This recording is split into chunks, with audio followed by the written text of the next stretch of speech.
అంటే last time కూడా మనం అనుకున్నాం చాలా ఎలక్షన్ ముందు తప్ప మీరు కానీ మేము కానీ అంత సీరియస్గా పట్టించుకోవట్లేదు.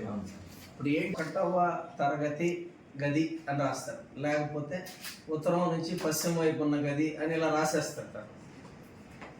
అది ఎప్పుడో పాతకాలం నాటి బిల్డింగ్స్ ఉంటాయి, తర్వాత కొత్తగా బిల్డింగ్స్ వచ్చాయి, కొత్త బిల్డింగ్స్ వచ్చేసినాయి.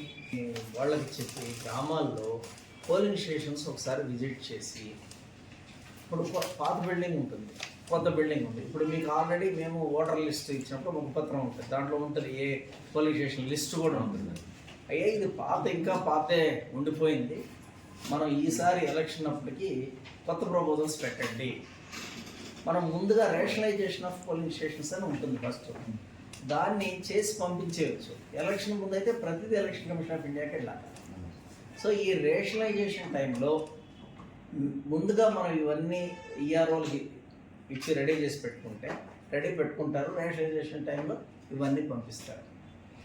2 డోర్స్ ఉండేదానండి, లేకపోతే పాత బిల్డింగ్ పై కొత్తదని కానీ తీసుకుంటే ఇట్లాంటివన్నీ కూడా మనము ముందు ఈ టైంలో మాట్లాడుకొని చేస్తే బాగుంటుంది, ఇబ్బంది లేకుండా ఉంటుంది.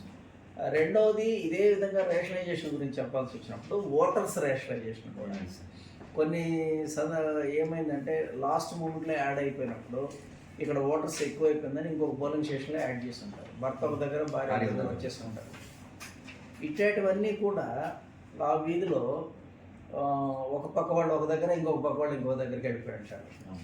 ఇటువంటివన్నీ రేషనలైజేషన్ టైంకి ఈలోపు మీరు వర్కౌట్ చేసి మీరు ఇవ్వగలిగితే ఈఆర్ఓస్ అక్కడున్న ఏఈఆర్ఓస్ ద్వారా ఇవన్నీ కూడా చేయించగలుగుతారు. సో ఇక మంచి ఎలక్షన్ చేసుకోగలుగుతాం రాబోయే ఫ్యూచర్. ఇది ప్రధానంగా దీనికి సంబంధించి 1200 పైన ఉన్న ఓటర్స్ లిస్టు కూడా ఇచ్చాం మీకు. మనకేమైపోయింది పోలింగ్ రోజు ఏమైపోతుంది, మన వాళ్ళు వెళ్ళి సార్ అంటే పక్కన పెట్టి ఉంటారు, ఏ అని పెడతారు. ఈ ప్రాసెస్లో కానీ మనం ప్రాపర్గా ఇన్వాల్వ్ అయ్యి మన కాంట్రిబ్యూట్ మీరు ఏదైనా చెప్తే మేము నోట్ చేసుకొని ఏమన్నా ఇవి ఉంటే మన ఈఆర్ఓస్ చెప్పి వారి ద్వారా కరెక్షన్స్ అయి చేయడానికి అవకాశం ఉంది.